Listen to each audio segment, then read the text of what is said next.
제422회 임시회 2025년 2월 국회를 개회합니다. 국회는 지난 2달 위헌 불법 비상계엄으로부터 국민의 기본권과 민주주의를 수호하기 위해 전력을 다했습니다. 헌법적 절차에 따라 즉각 계엄을 해제시켰고 대통령을 탄핵소추했으며 국정조사를 실시하고 있습니다. 국회의 이 같은 대응을 바탕으로 대통령은 탄핵 심판을 받고 있으며 형사재판에도 회부되었습니다. 비상계엄의 선포의 책임을 묻는 일은 헌법과 법률에 따라 진행되고 있으며 앞으로도 그럴 것입니다. 헌정질서 회복을 위해 국회가 해야 할 일은 그것대로 해나가되 이제 국민의 기본권과 민주주의를 수호하는 국회의 활동은 민생을 돌보는 것에 방점을 찍어야 합니다.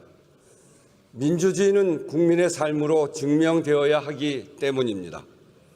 돌아보면 22대 국회는 임기 시작 후 석 달이 지나서야 개원식을 할 만큼 어느 역대 국회보다 가파른 여야 대치 속에서 운영되었습니다. 첨예한 갈등이 일상화된 환경이었고 비상계엄 사태를 감안하더라도 국회가 민생의 문제를 전면적으로 끌어안고 끈기 있게 밀고 나가지 못한 것은 매우 아쉽고 국민께 송구스럽습니다. 의원 여러분들께서도 이번 설 민심을 직접 들으면서 같은 생각을 하셨을 겁니다. 먹고 살기가 너무 힘들다. 차라리 폐업하는 게 낫겠는데 비용 때문에 그마저도 못하겠다. 도대체 언제 이 혼란을 끝낼 것이냐.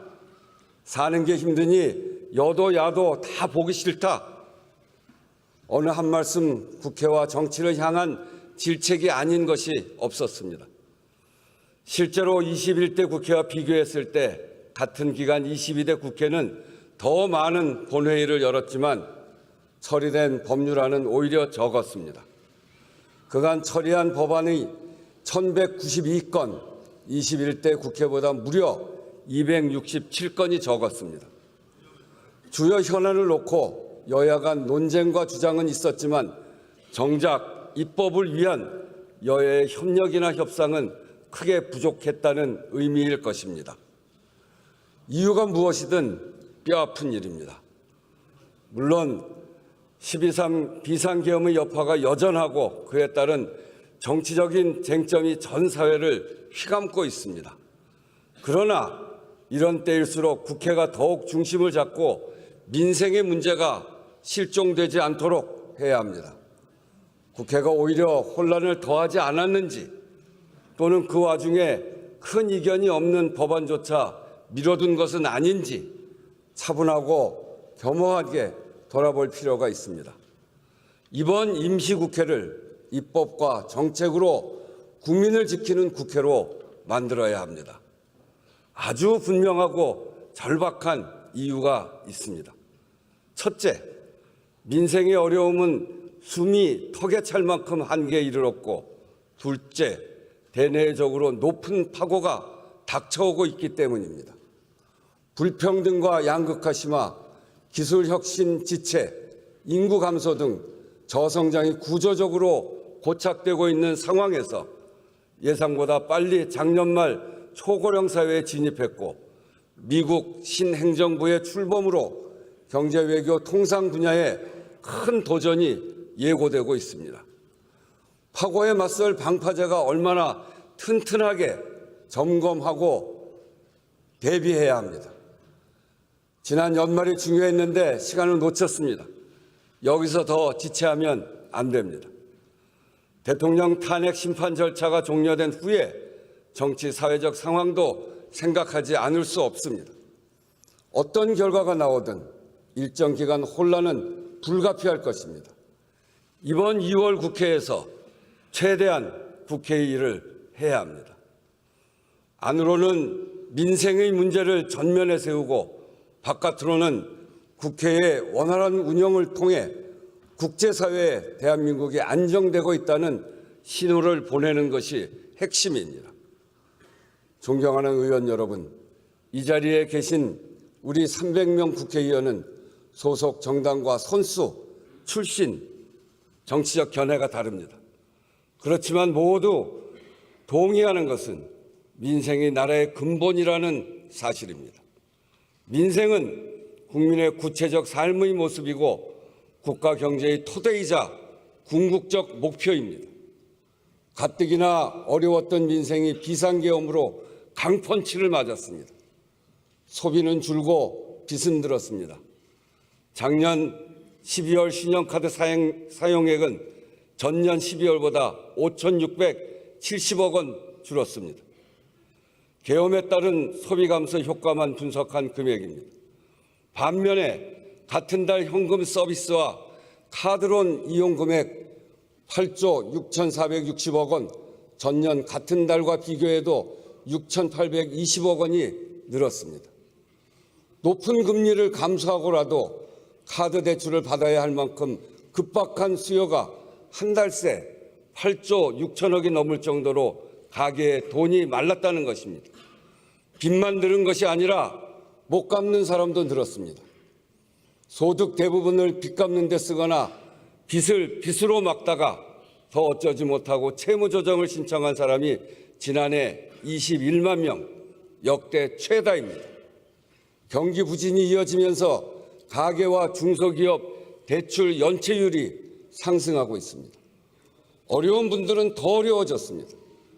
저소득, 저신용층이 최대 100만 원을 빌리는 소액 생계비 대출은 연체율이 작년 11월 이미 31%를 돌파했습니다. 의원님들께서도 이번 설 연휴 기간에 문을 연 골목 식당이 많다는 것을 느끼셨을 겁니다. 한 푼이라도 더 벌지 않으면 안 되겠다 싶어 명절 연휴에도 쉬지 못하고 문을 열고 손님을 기다렸다는 것입니다.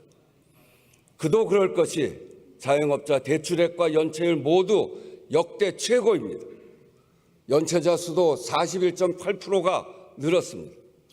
그나마 사정이 낮다는 고소득 자영업자들의 연체율도 지난 3분기 10년 만에 최고치를 찍었습니다. 아무리 아껴도 매달 살림이 빠듯한데 임금마저 못 받는 사람들도 늘었습니다. 신고된 임금 체불 노동자 수만 작년 11월까지 26만 3천 명입니다. 금액으로는 1조 8,600억 원, 12월까지 합치면 2조 원이 넘을 것으로 예상됩니다. 역시 역대 최다입니다. 여러모로 신고되지 않은 경우까지를 짐작해 보면 훨씬 많은 사람들이 체불 임금으로 고통받고 있다는 것입니다. 지금까지 말씀드린 사례들 그저 수치가 아닙니다. 그게 다 국민의 한숨이고 눈물이고 절망 아니겠습니까? 정말 가슴이 아픕니다. 마음이 무너집니다. 민생의 어려움만이 아닙니다. 가계부채와 체불임금은 경제에도 큰 타격이 됩니다. 소비 제약과 내수 위축으로 이어져 성장을 저해야 합니다. 지금 우리 경제가 직면한 문제입니다. 존경하는 의원 여러분, 국회가 정말 민생의 깃발을 높이 들어야 합니다. 갈등과 정쟁 속에 민생이 실종되지 않도록 해야 합니다. 지난 2개월 민주주의가 무너지는 위기감 앞에 민생과 미래 의제 논의가 사실상 멈췄습니다. 그 시간을 만회하는 2월 국회가 되어야 합니다. 반드시 세 가지는 합시다. 첫째, 조기 추경에 합의합시다. 국내외 주요 기관이 모두 올해 경제 성장률을 하향 조정했습니다. 한국은행은 최근 2달 만에 0.2%포인트를 더 낮춰 1.6%에서 1.7%에 그칠 것으로 전망했고, 글로벌 투자은행 중에는 1% 초반대까지 낮춘 경우도 있습니다. 한마디로 올해는 더 힘들 것이라는 겁니다. 더구나 올해 본 예산은 편성 단계부터 민생 예산이 줄었습니다. 임대주택 지원, 취약계층 에너지 바우처, 지방교육 재정 등 민생 예산이 상당히 빠진 상태입니다. 이 긴축 예산안이 올해 경제 성장률을 더 낮출 것이라는 게 한국은행의 분석입니다.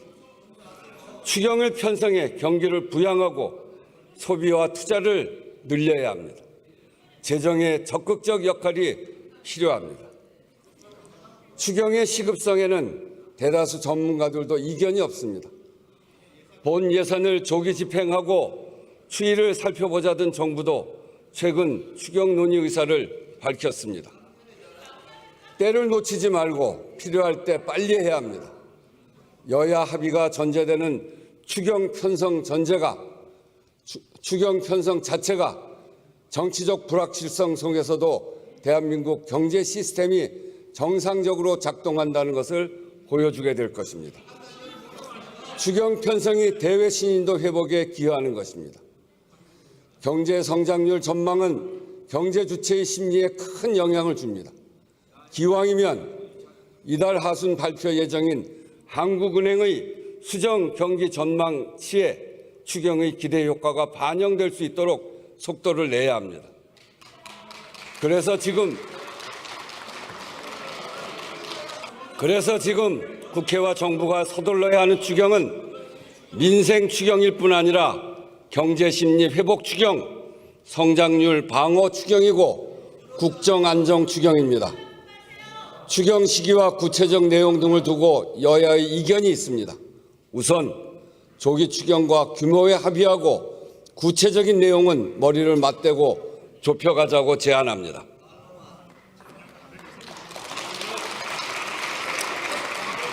둘째, 민생 입법에 속도를 냅시다. 국회는 지난해 여야 공통 총선 공약인 소상공인 부채 부담 완화, 육아 지원 강화, 딥페이크 성범죄 강력 대응 법안을 통과시켰습니다. 여야 갈등 속에서도 민생 입법에 초당적 성과를 낸 좋은 사례입니다. 이번 임시회에서 더 진전된 모습을 국민에게 보입시다. 지금 각 상임위에는 민생에 절실한 법안이 다수 대기하고 있습니다. 경기 침체에 더해 기업의 투자 심리도 위축된 상황에서 고용 한파에 대비하고 산업 전환이나 노동 형태의 변화로부터 일하는 사람들을 보호하는 내용, 소기업 소상공인의 사회 안전망을 강화하는 것까지 지금 꼭 필요한 입법들입니다.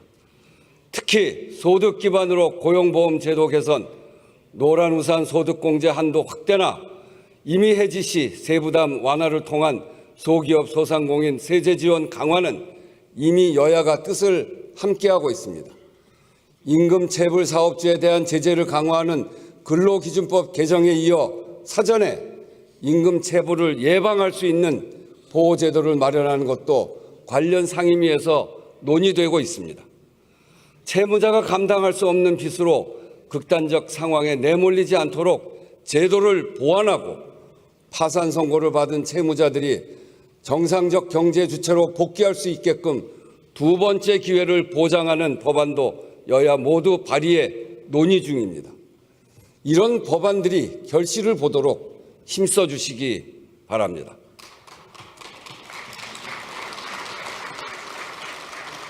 근본적으로는 누구나 일한 만큼 대가를 받고 억울한 일 당하지 않도록 공정한 경제 구조를 만드는 것이 매우 중요합니다. 심각한 양극화는 그 자체로 성장을 가로막는 요인입니다.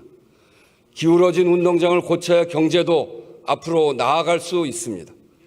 중소기업, 자영업자, 가맹점, 대리점, 플랫폼 입점업체, 취약 노동자 같은 우리 사회의 대다수 경제 주체가 불공정 거래로부터 스스로를 보호할 힘을 갖는 것이 그 시작입니다.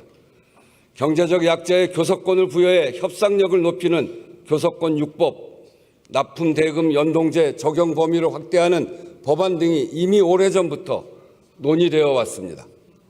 22대 국회에서는 반드시 통과되도록 의원님들의 각별한 관심도 당부드립니다. 온라인 상거래가 일상화되면서 플랫폼을 이용하는 소비자와 이를 통해 생계를 영위하는 소상공인 자영업자가 크게 늘었습니다. 그런데 여기서 발생하는 다양한 분쟁과 피해를 예방, 해결할 수 있는 법제도 정비는 지연되고 있습니다. 티몬 위메프 사태 발생 당시 여러 건의 재발 방지 법안이 발의됐지만 지금까지 처리 안 된 그것도 참으로 아쉽습니다. 건강하고 지속 가능한 플랫폼 생태계를 만들기 위해서라도 입법 논의를 서둘러야겠습니다. 아울러 12.29 제주항공 여객기 참사 특별법 제정, 피해자와 유가족에 대한 2차 가해를 방지하는 입법도 서둘러 주실 것을 당부드립니다.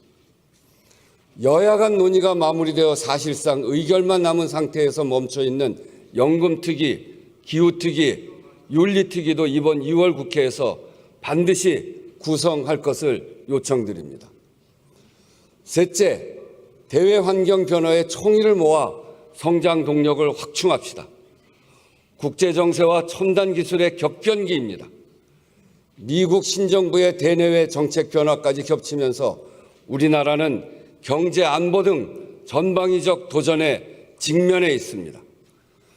정밀한 전략을 수립하고 왕성한 외교 활동을 펼쳐야 할 시점에 가장 중요한 정상 외교가 공백 상태입니다. 미국발 관세 정쟁이 먹구름을 몰고 왔습니다. 대미 수출을 위해 멕시코, 캐나다로 간 글로벌 기업들이 타격을 입게 되었고 중국에 대한 추가 관세는 우리의 중국 수출에도 영향을 미칠 것입니다. 국내 정치 상황의 불안정성으로 중요한 계약이나 투자 유치가 미루어지거나 취소될 위험에 처한 기업들도 대기업, 중소기업을 가리지 않고 상당수입니다. 통상 조세 리스크에 대응하기 위해 정부도 대외경제 현안 간담회를 정례화하는 등 여러 노력을 하고 있고 국회의장도 다방면으로 의회 외교를 강화하고 있습니다만 국회와 정부가 합심해 총력 대응 체제를 갖추어야 합니다. 우리 기업과 기술의 경쟁력을 강화하기 위한 적극적 산업 정책도 매우 중요합니다. 지난해 AI 기본법을 여야 합의로 통과시켰듯 반도체 특별법과 에너지 3법 등 미래 먹거리 산업 지원 법안 협상을 신속하게 마무리 지읍시다. 지능과 규제가 균형 잡힌 첨단 산업 진흥 정책으로 기업의 숨통을 틔우고 경제 활력을 높여갑시다. 특히 국가기관 전력망 확충법, 해상풍력 특별법, 한국형 ARA법으로 불리우는 탄소 중립 산업 육성법은 기후 위기에 따른 새로운 성장 동력 확충과도 맞닿아 있습니다. 분초를 다투듯 혁신 기술이 등장하며 전 세계가 AI 쇼크를 경험하고 있습니다. 미래 투자에 힘을 실어 첨단 기술 기반 혁신 스타트업 생태계를 만들어 갑시다. 국회와 정부, 민간이 함께 해야 합니다. 국회 차원에서도 상임위별 처방과 진단을 넘어서 유기적 협력으로 효과적이고 근본적인 대책 마련에 힘을 모아야 합니다. 외통위와 경제 관련 상임위가 참여하는 상임위 연석회의 또는 통상 전략과 산업 경쟁력 강화를 위한 특별위원회 구성도 하나의 방안이 될 것입니다. 과거 외환 위기에 맞서 또 한미, 한중, 한일, FTA 체결과 관련해 국회가 특위를 만들어 대응했던 전례가 있습니다. 국회 각 부문의 유기적 협력 체계는 범국가적 대응의 기초를 마련하는 의미와 함께 각국의 경제안보 입법 전략에 대응해 우리 의회 외교의 자산을 강화하는 의미가 있을 것입니다. 또 올해 10월 경주에서 열리는 APEC 정상회의에는 위기에 강한 대한민국의 회복력과 굳건한 경제 시스템을 전 세계에 확인시켜주는 기회로 반드시 만들어야 합니다. 정부와 경제계, 지역사회가 합심해 차질 없이 준비할 수 있도록 국회가 전폭적으로 지원해 나가야 하겠습니다. 존경하는 의원 여러분, 지금까지 말씀드린 이번 임시의 핵심 과제는 여야의 문제가 아니라 국정 안정의 문제입니다. 한계에 다다른 민생을 살피고 경제를 지키는 것도 대외 리스크를 해소하는 것도 결국은 우리가 얼마나 빠르게 국정을 안정시키느냐에 달려 있습니다. 이견과 정쟁을 좁히는 과정이 절대적으로 필요합니다. 이미 여야가 합의하고 정부와 함께 실무회의를 진행해온 국정협의회의 원활한 운영이 관건입니다. 국정협의회의 가동 자체가 대한민국의 안정되고 있다는 신호이고 실제로도 국정에 많은 문제가 의회에서 여야가 논의하지 않으면 안 되는 일들입니다. 의정 갈등과 의료 개혁만 하더라도 내년도 의대 정원이 결정되는 4월까지는 가닥을 반드시 잡아야 합니다. 이달에 정원 문제 협의를 진척시켜야 의료 개혁 이슈도 점검할 수 있습니다. 가능한 빠른 시일 안에 1차 회의를 열어 추경 편성 논의부터 시작하고 민생경제 입법과 산업통상 이슈에 함께 대응해 나갑시다. 초당적 의제에 대해서는 국정협의회를 통해 큰 틀에서 방향과 원칙을 정리하고 국회 각 상임위에서 이를 구체화해 나갑시다.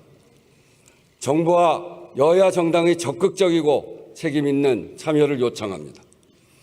이번 비상계엄 사태를 겪으면서 우리는 민생, 경제, 외교, 안보 모두 굳건한 민주주의 위에 뿌리 내리고 있어야 한다는 것을 절감했습니다.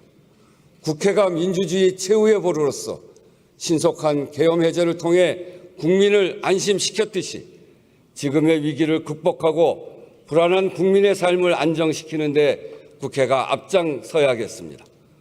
국민의 삶이 벼랑 끝인데 이걸 붙잡지 않고 국회가 어떻게 존립할 수 있겠습니까? 의원 여러분, 우리 그 일을 함께 합시다. 우리 모두 힘과 지혜를 모읍시다. 국민 여러분, 여러모로 어려운 시절입니다. 이 모든 것이 결국은 민생고로 수렴됩니다. 국민 여러분께 정말 송구합니다. 그렇지만 조금만 더 힘을 내주십시오. 함께 힘을 내서 이 어려운 시절을 함께 돌파해 나갑시다. 우리는 돌파해낼 수 있습니다. 어려운 위기 때마다 국민이 나서서 위기를 돌파해냈고 위기 극복 DNA가 전 세계에서 강한 나라라 하는 것을 우리가 입증해냈습니다. 이제 국회가 조금이라도 국민에게 위로와 희망이 되기 위해 더 노력하겠습니다. 함께 노력합시다. 경청해 주셔서 감사합니다.